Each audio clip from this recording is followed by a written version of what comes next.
front gate turnstile for entry into the park after the security checkpoint.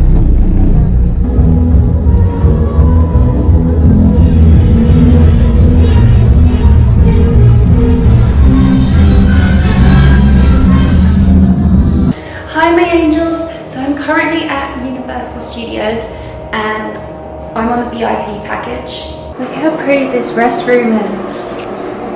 This is the VIP area in Universal Studios. So pretty. Look at that.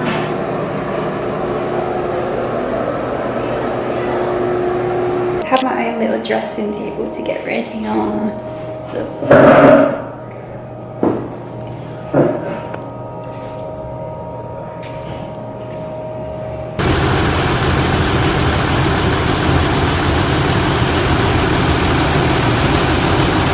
Now the other side here, we're going to kind of weave you in and out of our suburbia. This is one of the most famous small neighborhoods on property. This is our Colonial Street. Did anybody watch Desperate Housewives? Yeah. This is Wisteria Lane.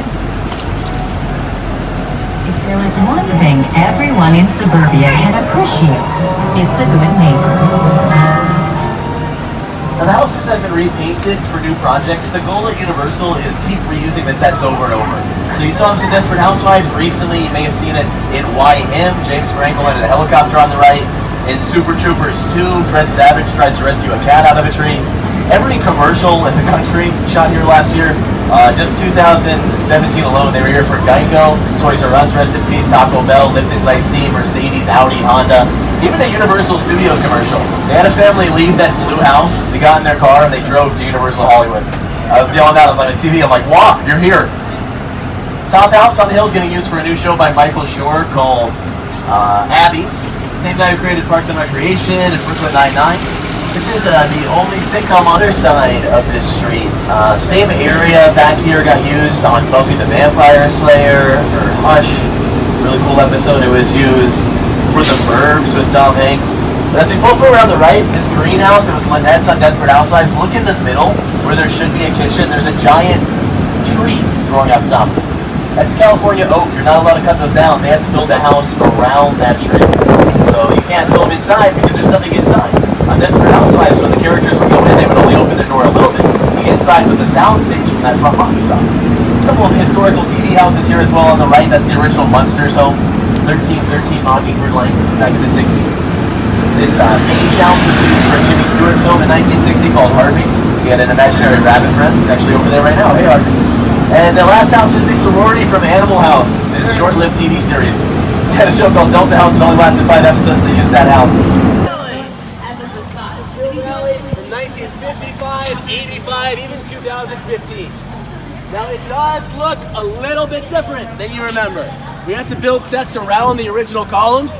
Back to the Future was so successful, audiences would watch a new movie that filmed here, and they would yell out, "That's the clock tower." That's what the DeLorean went 88. So we had to redecorate, and you can still recognize it. It still looks very iconic, but the original clock tower front facade, it's all still inside those doors. Other projects we did over the years. In 2015, O'Malley, we actually dug a pond out here through the hoverboard scene. A lot of people ask if that was actually here. There was a real body of water. They weren't allowed to put it there. They asked us, hey, we want to put a pond in the middle of the town, and we said, no, don't do that. And then they did it anyway. We weren't doing that. It was a great movie. We made a lot of money. The second they were done, we cleaned it right back up. Now, everything out here is touchable. I encourage you to feel this. These are plaster molds. It's plastic. It's stucco. It's designed to be easy to replace. If we made this like real cement, real stone, real brick, and a building blew up in a movie, we wouldn't be able to put it back in. We want to make this as sustainable as possible. But if you peek inside, there's nothing, there's no interiors here. It's all an illusion. And my favorite part about this set, it's a 3-for-1. If you film on this street, you can get 3 different locations without even moving the camera. Let's say we're doing a movie, a character's late for work. He leaves his apartment. He runs out screaming, I'm going to get fired. He goes to his car, which is always parked right outside in the movie. There's no parking in movies. His car's right there. He drives off. Now we cut to him on the other side of town. All we got to do is show this. This is now Central Park. We'll decorate it with props. We'll have our set dressing team come in. He zooms past that in bumper to bumper or whatever we want to do. And then he finally gets to work right over there. Now he's downtown. He goes in there all on the same day. A lot of TV shows did that. Mindy Project would do that from time to time. Her apartment she lived in on the show is right there. The area she worked kind of in this area. We also use that for The Voice. Did anybody watch The Voice, the early seasons? Back in the first couple seasons, we lied. We said from downtown Los Angeles. It was actually right there. We just talked about a banner that said downtown LA. And we kind of tricked everybody. That's called forced perspective. You kind of adjust your brain to what you're being told to see. Also how a lot of these buildings work. We tell you there's an inside on screen, but in reality, nothing in there. Couple cool spots this was used for. If you saw Home Alone 2 Lost in New York, it's one of my favorite Christmas movies. This is where they shot the Uncle Rob's apartment scenes. Kevin was on the roof throwing bricks down at the bad guys. Where was Donald Trump? Not shot here. That was shot in an actual hotel. They also used this for The Prestige in 1800s London. They covered the whole street with dirt. They had horse-drawn carriages. Christian Bale was out here, Hugh Jackman. They used this for Captain America. Angelina Jolie filmed here for Changeling. Kind of show you in this alley a few more cool things. These are all fake bricks. They're designed in our staff shop in what we call a vacuum form machine. Why am I getting a Batman feeling? Why a movie theater or in an alley? Well, we did kind of shoot out here a little bit of some Batman action. They shot Batman and Robin on these sets, used it as Gotham City, arguably the worst Batman movie, but the most fun. It's where Arnold Schwarzenegger plays Mr. Freeze. This is an alley that was used in Captain America when Chris Evans gets beat up before he has his powers outside the movie theater. And he says, I can do this all day. That was right here. Also used in Gone Girl. Ben Affleck, Rosamund Pike, before they both go crazy and they're having a romantic kiss, there's sugar flying in the air. That's where those bakeries were kind of set up. And a fun thing to point out while we're in here right now, what looks different than if we have an alley in a movie or show? What's kind of missing right now? Trash cans, dumpsters, that's a good one. Fire escape. Fire escape. Anybody notice anything else? Really drastic that would kind of make it not intimidating if the character runs into an alley? There's no dead end. Yeah, no dead end. You're right. It's double-ended. That's perfect. In this, we let the production pick. We don't have any alleys here that are a dead end. We let the production decide, is that the dead end or is that the dead end? They'll either build a facade using these same bricks to kind of block it off. We'll add a dumpster to make it look cool. Or we'll have a green screen, so we can just do it all digitally. So when we let the production come in, they kind of choose. It's always different. It's always changing. We even let them pick the bricks. You see a couple different kinds of bricks here. That's my personal favorite. It's called murder brick. That's the brick when you're about to find a body. CSI filmed here for the back few seasons, so every area of the lot's kind of been housed with bodies. The bars here look like they're metal, they're made of wood. And on the other side, we have something a lot happier. This is kind of a darker alley where you'll see some bad characters meeting. Over here, we have one of the happiest sets on property. We're gonna take you back in time. Little truck. You can stand in front of it. Yeah. It looks bigger. It'll look normal. Like if we have the right shot frame, it's gonna look fine. But then, like let's say I come in the shot, it's gonna look very different. I'm gonna look like I'm 8 feet tall now in shot. I'm gonna look like a bad guy in like a Bond movie. So we do all sorts of tricks like this. Sometimes to make the actors look bigger. Sometimes to not have to get a real truck. On Law and Order, they're always like unloading trucks. A lot of times they don't have a real truck. What they do is they'll be like further away. They'll have a small truck here. An actor will be kind of standing here pantomiming loading stuff, and it looks legit, which is weird and confusing, but sometimes we don't want to have to build the whole thing. Also, it'll look like the alley keeps going and going if we film from far away. All perspective tricks out here. It's kind of cool. And then on the other side is New York City, the emptiest you'll ever see it.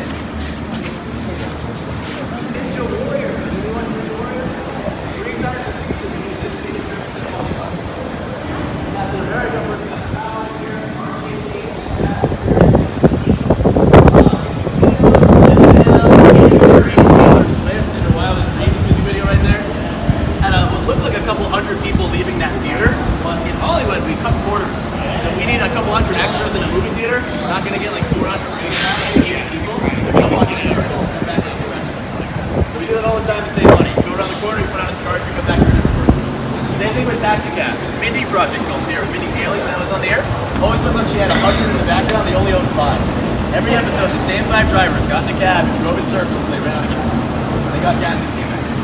It's very fun.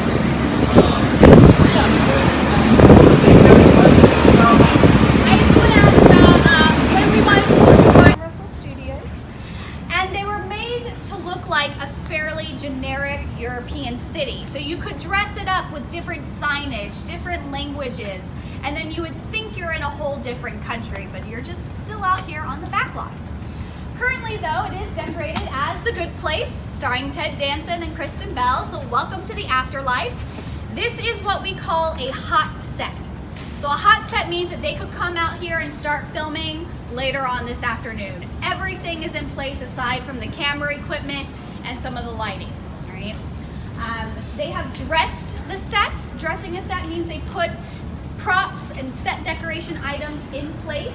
Things like these trees, even those big planters, these are not normally here. They were brought in just for the production. They also, I was out here last week, in order to make this look like cobblestone when it's actually just pressed cement, they painted some of the road. You can kind of see the difference between the painted and the not painted versions. You might have also seen these sets in Pirates of the Caribbean. This is Tortuga and Port Royal. It's also the fictional land of Genovia and Princess Diaries 2, A Royal Engagement. You might have also seen these very recently on your TV screens in the Geico commercial, The Running of the Bulldogs. That was right here, actually just this street that's right up goes towards the train station. So yeah, very versatile location. If a production were going to film here right now, obviously they would have to get rid of the signage for The Good Place, because in The Good Place there's infinite light, your childhood mementos, yogurts, Good Plates restaurant, which is actually not Good Plates right now. Looks like they're going to change it. Spoiler. So yeah, they would come in, maybe put a different sign over that. SEAL Team with David Boreanaz did that quite a lot last season. They would destroy these sets and make them look war-torn, and then they would have to put them back into their original condition because we still were filming more of The Good Place. So bankrupt, Great Depression, and each of them had to latch on to different genres. For Warner Brothers across the street, it was those gangster movies. For MGM, it was the big sweeping Broadway-style musicals. But for us, it was the monsters, Frankenstein, Dracula, the Wolfman, the Invisible Man. They all haunted these streets at one time or another. We are very, very indebted to those guys. We really wouldn't be a studio without the monsters. This is from our attraction. He lived in the store. But his character is owned by Steven Spielberg. So in order to use E.T. in a production, you have to have his written permission. Unless you're George Lucas, and he puts him in Star Wars. But this movie is also a great example of product placement. What is E.T.'s favorite candy? Reese's Pieces. Great. That was not the candy that was written into the script. Steven Spielberg approached the original candy company, said, hey, my main character loves your candy, will you be a part of it? And they read the script. Steven Spielberg did not show them what E.T. looked like, and since this movie was coming out after Jaws, after Close Encounters of the Third Kind, that candy company said, no, we pass, we don't think it's going to be very family friendly. Sales of Reese's Pieces skyrocketed. Company that missed out, M&M's. They're still doing okay, but you know what? They could have put Reese's Pieces out of business if they had just been in this little movie. If Reese's Pieces also did not want to be in it, we could have changed it to be N&N candy, or what? Hershey's. Or Hershey, maybe Hershey's, something like that instead.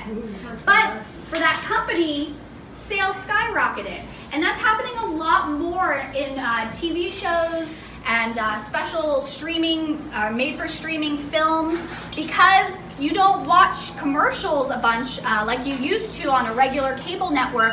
They still have to be able to get their product into the shot. So we're having a lot of partnerships pop up in the different productions. E.T. is sitting on a very important throne for us here at Universal. Does anyone recognize this from the year 2000, Best Picture winner, starring Russell Crowe? Gladiator, very good. So this is Joaquin Phoenix's Emperor's Throne. When he's in the Colosseum and they're having the big battles, he does the thumbs up, thumbs down. Yep, what are we gonna do? This was the throne he sat on. Many of the stages that we're passing, they date back to the 30s, 40s, 50s. They're very old. They've just been upgraded throughout time. We'll pass some newer ones later on when we get farther in our backlot area. The last two stages that date back to the 1920s here on our lot. Stage 12 were the voice films. And then coming up on your left-hand side, Soundstage 21. Soundstage 21 is currently being occupied by Superstore, which airs on NBC, stars America Ferrera and Ben Feldman. They also take up stages 16 and 17. But this stage, 21, is really iconic for us. There is a large pit in there. So we have a false floor, and then we can remove that flooring and use the pit for filmmaking. It's where we tested the original mechanical shark from Jaws. Also, Mission Control from Apollo 13 was built down into the pits, and actually they have the doors open. You can see a little bit of the Superstore displays that have been moved around. They would put those back into place, and then that white wall there, that is a cyclorama. So a lot of shows will have cycloramas around the perimeter. It's a large HD image of the outside. The outside of the Cloud9 store, though, on Superstore, is in our back lot. They just repurposed our transportation parking lot as the parking lot on the show. Stage 21 was also used again by Steven Spielberg for Jurassic Park. You see when the car gets stuck in the tree and then falls down. It's all inside of the soundstage.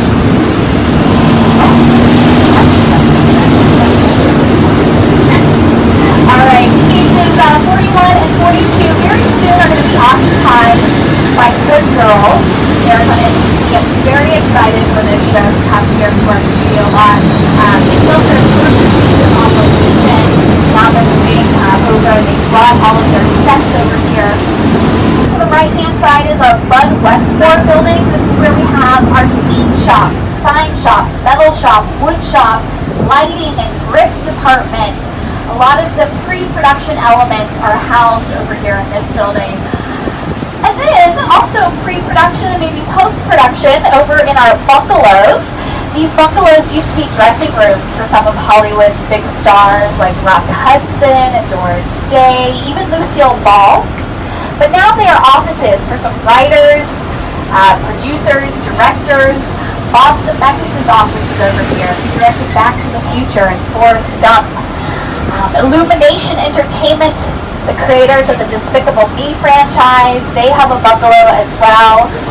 But this one coming up on the end, number 5195, this one's our favorite. That was the office of Alfred Hitchcock.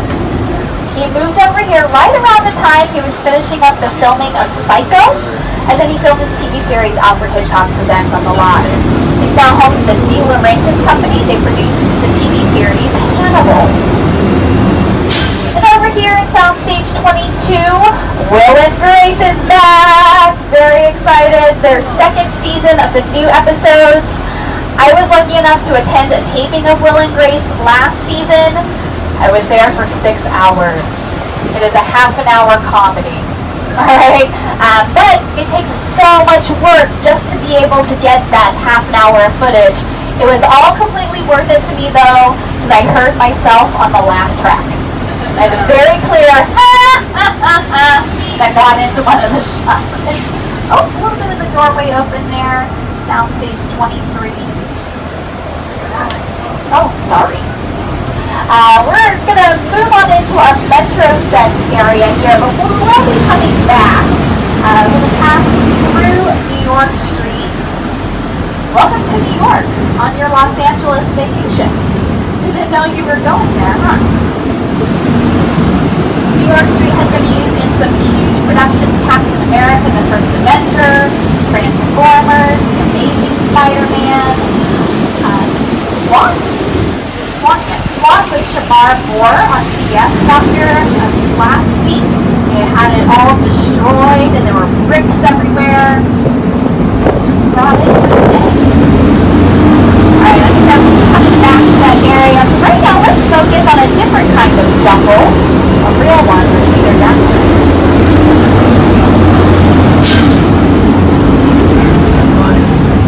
Sorry about that.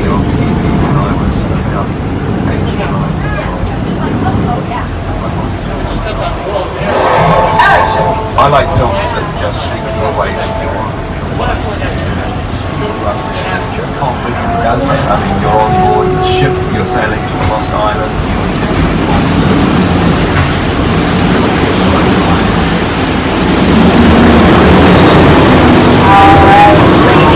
gentlemen, adventure awaits us, so please remain seated at all times. Hold on to your personal belongings and your loved ones.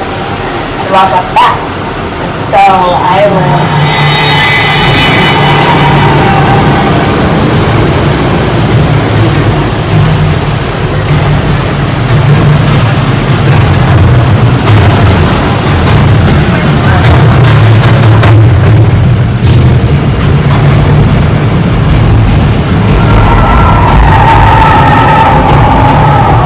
Okay, last call everybody. We're back to Skull Island.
animated themselves and put them in the attraction. Now when that tram car does get pulled into the film, that makes it a picture car. Picture car is technically any vehicle that is seen on screen, whether it's moving or not. But sometimes the picture car becomes more famous than the actor who drove it. And that's what we have coming up on your left-hand side. The first one up is Kit from the 2008 Knight Rider series. We also have a Magnum PI Ferrari, and I say faux because it's a Ferrari fiberglass shell, Duke buggy frame, and Volkswagen engine. Stunt vehicle, you know, might crash. Back to the Future 2 cars. That's what we were supposed to be driving in the future of 2015. That didn't happen. Flintstones vehicles are modified golf carts with fiberglass shells on top. Can't talk about picture cars without mentioning our Fast and the Furious franchise, but I want to focus on the gyrosphere from Jurassic World. We just got that back about 3 weeks ago because it was pulled for the production of Jurassic World Fallen Kingdom. Things like picture cars, props, costumes, set pieces, those are all things that a production will hold on to until the film or TV show has been released, right? Because they might need it again for reshoots, pickup shots, making sure they tell the story completely. And if they've already given it back to the studio, it might have gone out to another production. You never know. So they'll hang on to it and then give it back to the studio when they are done. Another Jurassic Park vehicle over to the right. And you know what? Let's just take it back to the island. Oh, yes. Let's go to Jurassic Park, everyone. We're going to be seeing some of the vehicles and set pieces. And the Metro sets, as well as these set pieces, are not real. They're made out of plywood, plastic, foam rubber, fiberglass. I want to point out the Bobo Lab from the Lost World Jurassic Park on your left-hand side. Here's a clip to remind you what happened to it in the film. This is with Jeff Goldblum, Vince Vaughn, and Julianne Moore.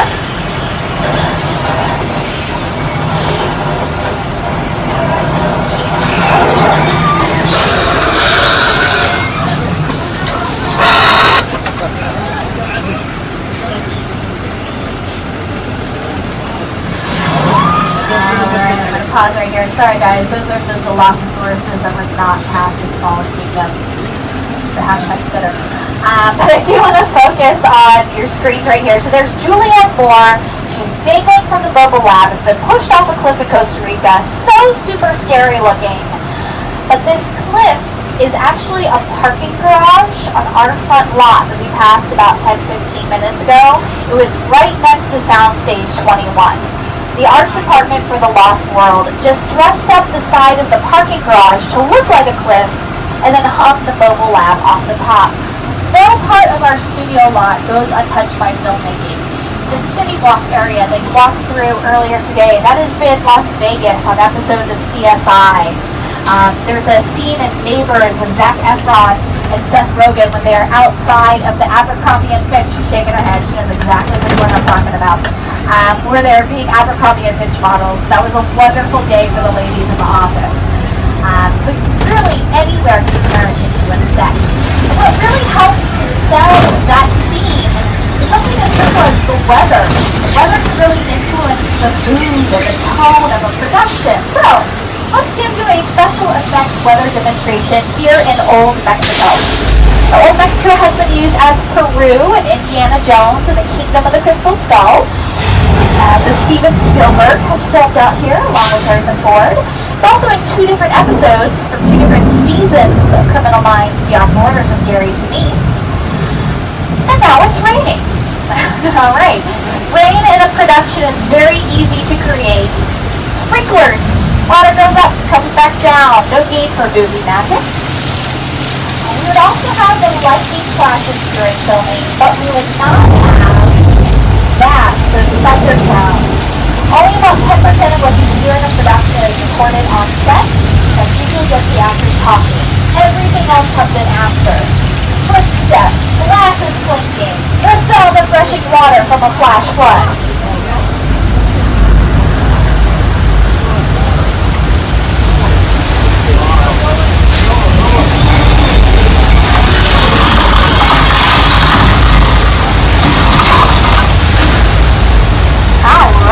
That flash flood is created using thousands of gallons of recycled water at the top of the hill. Lady Gaga also utilized this area for her music video Judas, and they hired a stunt woman to be engulfed in the water, but she said, I'm Gaga, I'm going to do it myself. So she did it like 10-inch Alexander McQueen Hope heels. She's crazy like that. And then over here in the rest of the Old Mexico area, Uber, the car service, they're filming a commercial today. So you can see over here, look, there's a fake door. That's fun. And some fake seats. We'll get another view of it in just a moment.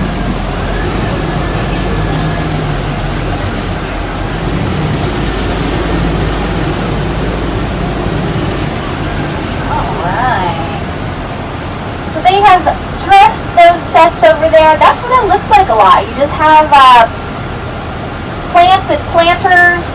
There are different tables and chairs. Those would come from our properties department. We have a lighting shade there so that we can make sure that our actors don't have the sun directly on them. Very important, especially for your makeups. Gotta look good, gotta look good. Now next to Old Mexico is an area we call 6 Points, Texas. And this is where, they're having lunch. Perfect. So the crew would set up over here in an adjacent area. Those tables and chairs are their lunch space. Very glamorous here in Hollywood. Six Points, Texas got its name because it originally had 6 different streets. I keep doing that, I apologize. Each with its own hotel, saloon, post office. And in the early days of Universal, we could film 6 westerns each day, not worry about messing up each other's takes because they were silent movie westerns. We made almost 300 of them that very first year of filmmaking. That was very, very big business for us here at Universal. Alright, and next to Six Points, Texas, we have this very unassuming body of water. This is Park Lake. This has been the entire Pacific Ocean for McHale's Navy. It was also the lagoon in Creature from the Black Lagoon, and Norman stashed his victims in Psycho over here. Just a little body of water on our back lot. Alright, I'm gonna pop off Mike, because over here, this backyard area is Home and Family. That's a show that airs on the Hallmark Channel. Stars Debbie Matenopoulos. And you can see some of the decor. It is Christmas in July. So if you watch their show tomorrow, you would see all those Christmas decorations. What they filmed today does air the very next day on the Hallmark Channel. Very fast.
Adventure, the Towering Inferno, and add some CGI to it. Here it is on an episode of Bones.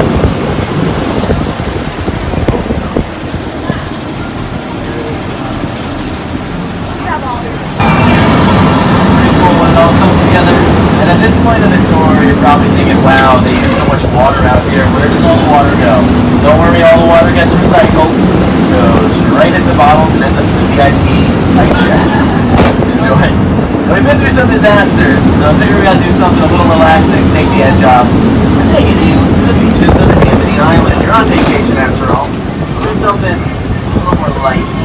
Everybody wants to go for a quick swim. It looks very peaceful out there today. Uh-oh. That's a shark. Get that man out of the water now. We're gonna need a bigger trolley. And lucky for us, Universal has a shark safety plan. That's Scuba Diver, that's our last line of defense. It's our friend Tomas. You got this right, Tomas? Oh. Tomas?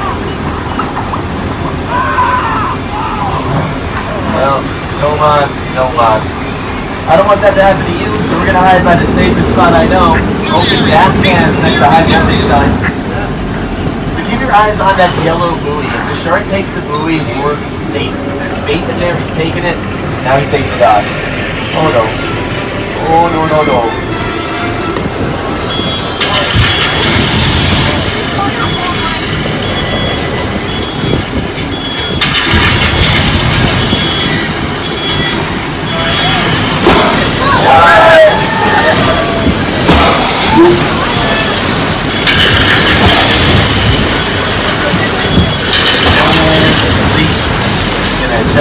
Yeah, the courthouse hit him today. A quick pop quiz. Does anybody know what kind of shark that is? Great white. Great white, close. Plastic is the correct answer. Nah, you're right. It's a plastic great white. They also would have accepted Bruce. That's his human name. He's nicknamed Bruce after Steven Spielberg's lawyer from the 70s. And Spielberg put it best shark I know. And if you've seen Finding Nemo from Disney and Pixar, there's a shark in that movie named Bruce. Fish, all friends, not food. He's named as a tribute to our original Bruce from 1974. Now this is one of Steven Spielberg's first big movies. When he first got the shark, he was like a kid in a candy shop. Tested it out in a water pit in stage 21 where we filmed Superstore. Snuck in all of his friends late at night. It was 2 in the morning, nobody was here. Just Spielberg and some of his director buddies, they would play with the shark. Now his friends became equally famous. They were also directors. Back in 74, you had a young Spielberg, a young Martin Scorsese, and a young George Lucas. Just taking shark selfies at 2 in the morning. I thought you were going to mention John Milius, the writer. They would have a good time out there. Now one night they broke the shark. They were goofing around in there. They had their head inside Bruce's mouth, and I closed on Spielberg. We pulled him out. He was okay. The shark was toast. They had two options. They could either call Universal and say, "Hey, we broke it. It's 3 in the morning. I know we're not supposed to be here." They didn't do that. They went with option 2. Run away as fast as you can. That kind of worked out. Look at that right now. It's currently drained. Looks like a giant skate park. What we do over here, we fill that up with water. This is the largest set of its kind. We fill it with the water. This could be an entire ocean. It was used as the Hudson River in the Tom Hanks film Sully. You can actually take a clip right here to show you how big it was. evacuate. So what happens is we want to keep the actors nice and warm. This water's heated, even if they're shivering on screen. It's not actually cold in real life. We also have a couple of lifeguards on duty. And we use that big blue screen to add the background digitally. It's one of the older filmmaking techniques. You can see that blue screen right here. Sully chose to add the New York skyline. So this is a very cool location. We got a lot of top secret projects out here that we're never allowed to talk about. When we drive past them, you can see what they are. When Tom Hanks is filming out here, you saw Tom Hanks standing on top of an airplane. If you knew what happened, and then he was shooting a movie about the Miracle on the Hudson, you could have guessed. We're out here doing the 3rd Pirates of the Caribbean movie. Johnny Depp was dressed as Jack Sparrow, standing on a boat waving at guests. They would say, "What movie is that?" We had to say, "We don't know what movie that is," because it was a secret NDA. Dunkirk was out there, Christopher Nolan's newest film about World War II. Hunger Games Catching Fire, when Jennifer Lawrence and the other tributes jump off their pods at the beginning, that happened right here. And the ending of The Truman Show with Jim Carrey, one of my personal favorite movies. He goes through the big wall at the end. That was the one time he actually used the wall as an actual wall. The set was originally built for the 4th Jaws. After the first Jaws had all sorts of problems filming in the real ocean, they decided, you know what, we're going to make our own set. This was not CGI. They actually painted those clouds on with white paint, and they dyed the water a particular brand of blue. They wanted this to look like the Caribbean. But the problem was, this film starred Michael Caine. These days he has very white hair. Back then, very blonde hair. His first take, he goes swimming. He comes out. Everybody on set is staring at him. He said, "What's all this?" They held up a mirror. His hair was blue. Had to shut down production for a couple days, get that taken care of. Now, Michael Caine is my favorite person to watch in interviews. Very, very cheeky, very British. My favorite Michael Caine interview, they asked him, "Michael Caine, in the 80s, you were an A-list star. Why did you shoot Jaws 4? Michael Caine laughed and he said, "I've never seen the movie. I've seen the house that it built.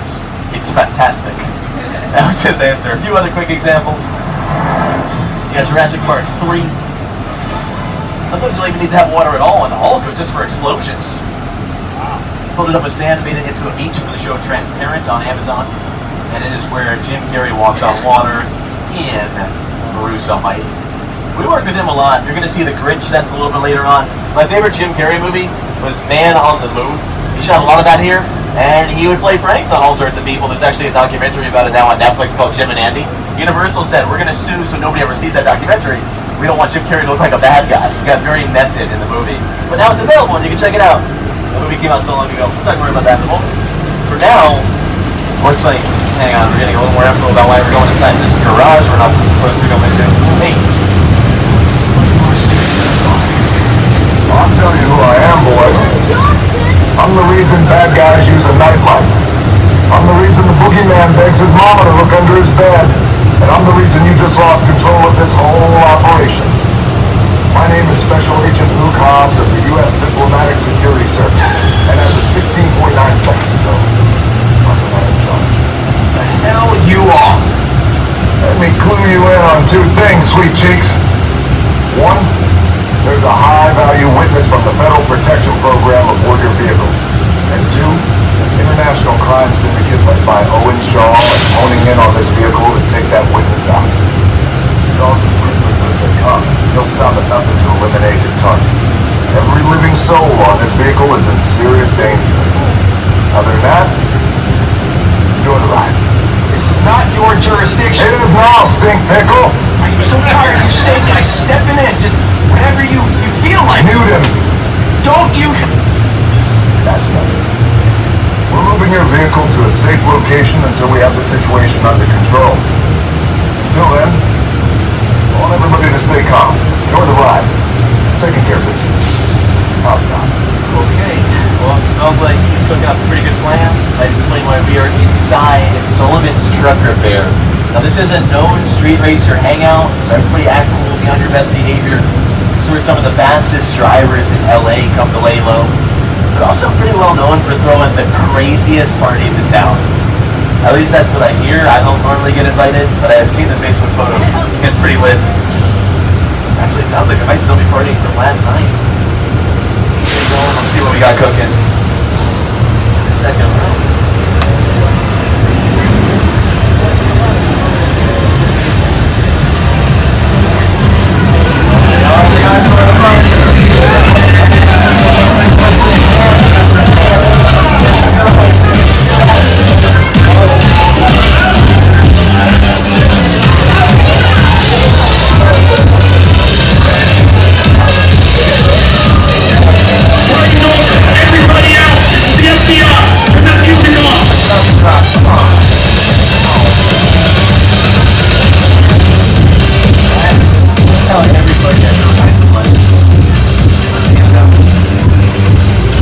This is what we're doing. This is the race day after party. And where the other? Roman Pierce, FBI, don't move. Him, that's right, party's over. You know how long that took to iron this shirt, man? You're under arrest right now. Ladies, just back up a little bit. It's like that. First of all, I don't work for you. Oh, really? Well, tell me, Roman, who do you work for? We don't work for nobody. Not much is just to clear out of here, otherwise we can't guarantee your safety. Guarantee my safety? I'm the one holding the gun. Yeah, but mine's a whole lot bigger than yours. Escort this novice out. Let's go, Cookie Puss. You got an ugly suit on, man. It's cheap. Somebody out there really pissed off Shaw. It's gonna get ugly fast. Yeah, don't worry. Lucky for you, our whole family will protect you.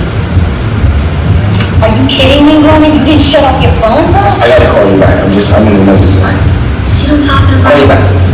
Yeah. It was on vibrate. Shaw traced us. House kept holding forever. Buddy, Roman, we're up. Driver, move that vehicle. It's about to get real interesting. I'm on the leashes, all warmed up, right next door. Haven't done so yet. Now is the time to get those 3D glasses back on. Don't know what's happening, get chases. Make sure to stay seated, hang on to any loose personal items. I think we just became part of the family.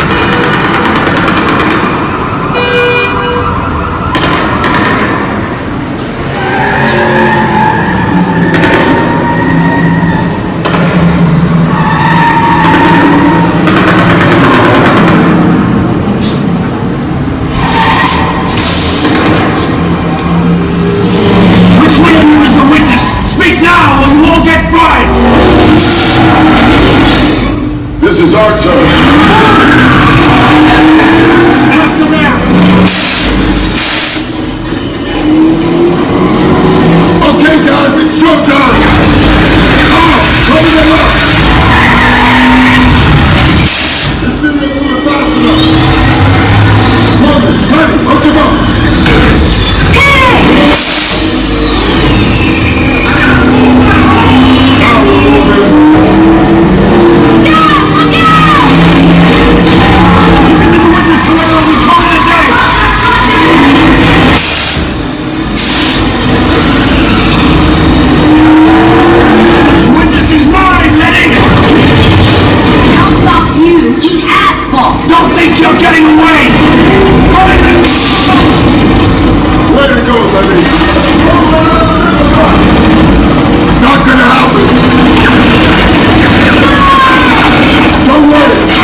the crew. By the end of the day at Universal, you're going to be in all the crews. You're going to get Transformers. They all invite you in. Now those screens back there are even bigger than King Kong. That's the largest 3D attraction in the entire world. It goes hand in hand with one of our biggest box office draws. Fast and Furious is so successful for us, we've already greenlit Fast 9, Fast and Furious 10, and then there's a spin-off with The Rock and Jason Statham. I'm excited for Fast and Furious 15 when they go to space. That's where all the good series go. The Muppets went there, Jason. Even Leprechaun went to space. The other side here, these sets might look very recognizable to you. I recognize the sets from Law and Order, SVU. This is Whoville from The Grinch in 2000. These sets are built a little bit differently than a lot of what we've been showing you. Usually we start with the wooden base. These are made of styrofoam. They set some Universal records when filming here. Ron Howard directed, he rented 11 of our sound stages. At the time there was only about 24 of them. So we got almost half the stages. And half of, or most of them, 10 of those 11, were designed to build these sets. These were actually where we currently film The Voice. They had one big stage rented out just to do makeup on the Who's. They had so many. Every day, it would take hours and hours to get the extras ready. Jim Carrey's Grinch makeup on the first day of filming took 9 hours. He said, I don't want to sit still that long, make it go quicker. By the end of the movie, 4 hours 10. That was what they got it down to. That was the quickest they could go. On the other side of Film Thousand Those Who's, right when the Grinch became nice and even meaner neighbor moved in, let's just say this guy was a bit of a psycho. His name is Norman Bates. And there he is in the window, doing some Pilates. I mean, that means Norman's on break. Did he just put the cardboard out there? That's what happened. Hi, Norman. Psycho came out in 1960, changed a lot of the horror game. Before that, films weren't as violent. This was during something called the production code era. There was censorship. And when Hitchcock tried to release this, they tried to stop him. They said, you have too much blood, too much violence, there's a shower scene, what are you doing? We need you to re-edit the movie so it's a little bit more PG. He said fine, but he didn't change anything. He sat on Psycho for 4 months, sent the censors back the exact same copy with a letter that said, hey, I made the changes. They watched and said, thanks, we noticed, you can release it now. Never changed a single second of the movie, which I think is amazing. That's how to change the system. Up here on the left, the original Psycho House from 1960. And we got something fun planned now. We've been on this trolley for a bit. It's time to start making some off-trolley visits. As we said, we're going to walk you around. The first one we're going to do, we're going to take you into the crash site from War of the Worlds. And Nicki Minaj, their Fly video, Logic was here. All the insurance companies use those houses for commercials. Allstate, State Farm, Geico. And if you come back here during Halloween Horror Nights, you can walk these sets and get chased by clowns. Last year, Chucky with chainsaws. Very, very fun. My favorite use of these is they actually train search and rescue dogs here twice a year. So at like 5, 6 a.m., they'll have a bunch of actors hired to be fake bodies. They'll cover themselves in blood. The dogs will have to go find them and kind of pull them out. And which is cool. They do it on different levels of difficulty. What I found really endearing was the last mission of the day before the dogs go home. Apparently, they set the easy on super easy. So basically, they do a bunch of really hard ones. The last one, all the bodies are hiding in plain sight. The dogs save everybody. They go home happy. So that was adorable, weird fun fact. Kind of sets a really mysterious tone. If you saw people here, it would almost be less scary. It would still be pretty horrifying. It's weird because you wonder what happened. Now, originally, this top was going to be put back on the plane. In here, very carefully placed. All the air masks, the luggage. This isn't somebody who just threw stuff around. There's a diagram. The production designer in the film is a guy named Rick Carter. Does a lot of big films. He worked for Avatar as well.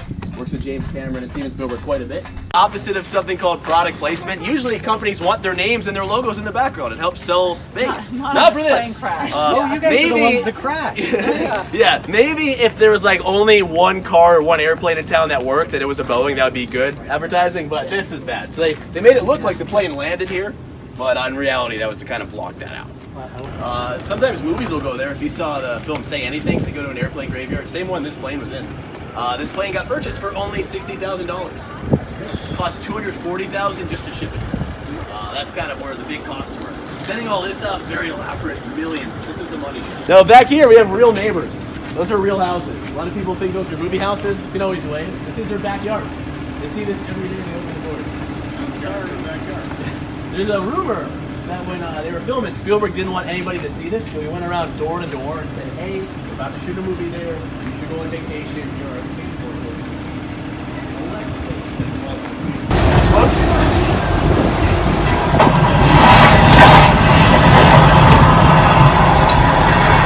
Bobby, get in. Get in.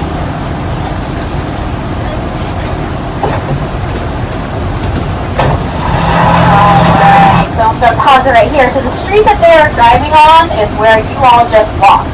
Then where the trams are is where the wing of the plane was resting on a house. We just had to move it a little bit to get the trams through. So yeah, weeks of setup, days of filming, on screen for 3 minutes. But it's really important for those top directors like Spielberg and Von Zemeckis to have the practical elements for the actors to interact with.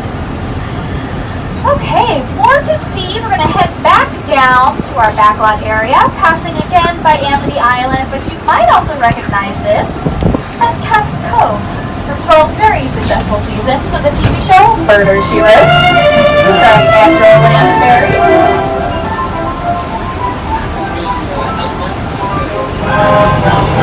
The Good Place was out there the last couple of days filming. They had some canoes and stuff, so please watch the 3rd season of The Good Place. You'll see Captain Cove as someplace in The Good Place, or maybe The Bad Place.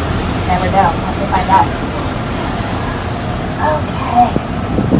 Denver Street is off to our right-hand side. This is kind of like our original 6 Points, Texas. Over here on this hillside, this is where our founder, Carl Lemley, would set up bleachers. And in the early days of Universal, you could pay 25 cents to come onto the studio lot and watch those early silent movies being made. We took out full-page advertisements throughout the world, inviting people to come to Universal City and see where those movies are made.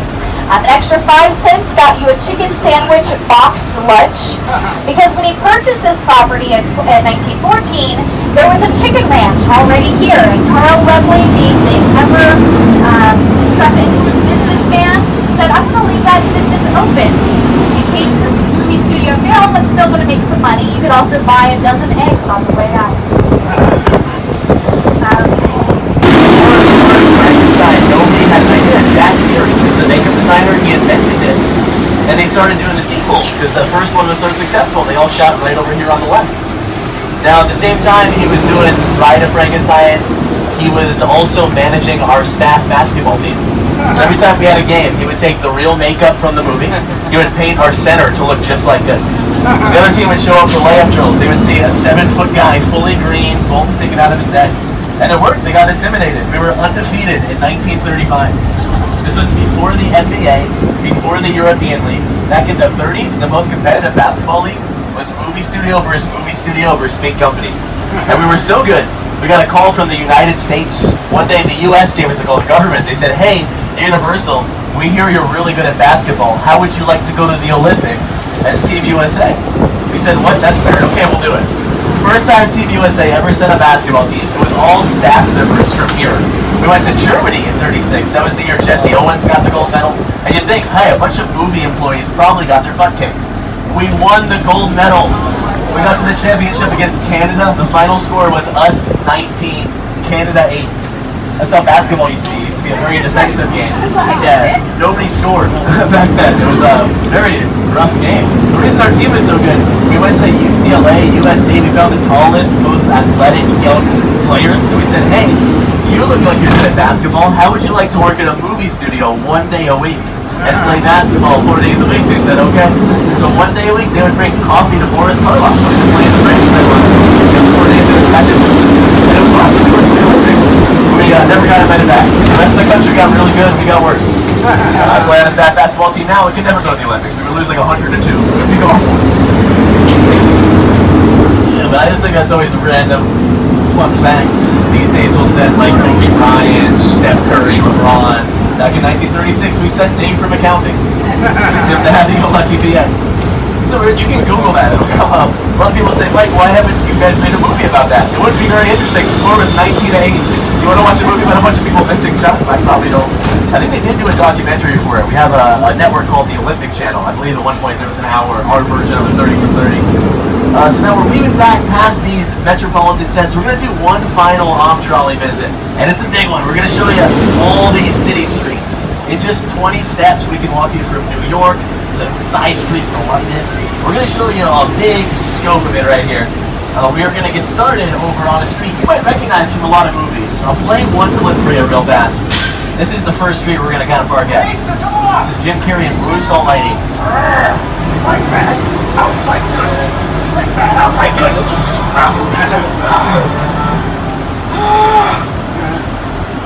Oh, you're done.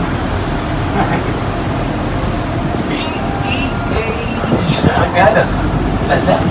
You see him here hanging off that clock tower. In the movie, they had a stunt double out there for a quick wide shot, and they cut to him. He is inside stage 12 where we do the voice. He's about 2 feet off the ground. But if you ask him in any interview, he'll swear he was up on the real one. He'll say he was up there for hours. No, he wasn't. He's lying for dramatic effect. Spielberg does that too. If you ever see an interview with Spielberg, he'll tell all sorts of crazy tall tales to make himself look. His office is on the lot as well. America's Got Talent built inside the stage on the right. Right now we were saying Willie Grace is in here. Then on the left-hand side, very important building. If you want to be an actor yourself, smile and wave. That's where the casting is happening. The Johnny Carson building. You never know who you're going to see out here. And you never know who's going to jump on a trolley. Sometimes celebrities know to jump on these trolleys because a lot of them hang out in this local area. Making our way back, we showed you a lot of Universal today. As we mentioned earlier, Carl Laemmle started this place with a dream to have an entire city built around making movies. And it really does take an entire city to bring this all home, bring it together. It's not just 2 people. A lot of times you think of a film, you say, oh, there's a director doing this weird thing. There's an actor, there's maybe a sound person. There's thousands of people behind the scenes. If you go on a movie set, you're going to see hundreds of trucks, wires and wires, miles and miles of lighting cable. And it really takes an entire city to bring it home. These days, each movie has about 6,000 to 8,000 names in the credits, so it's pretty wild. So here we go. Universal City Studios.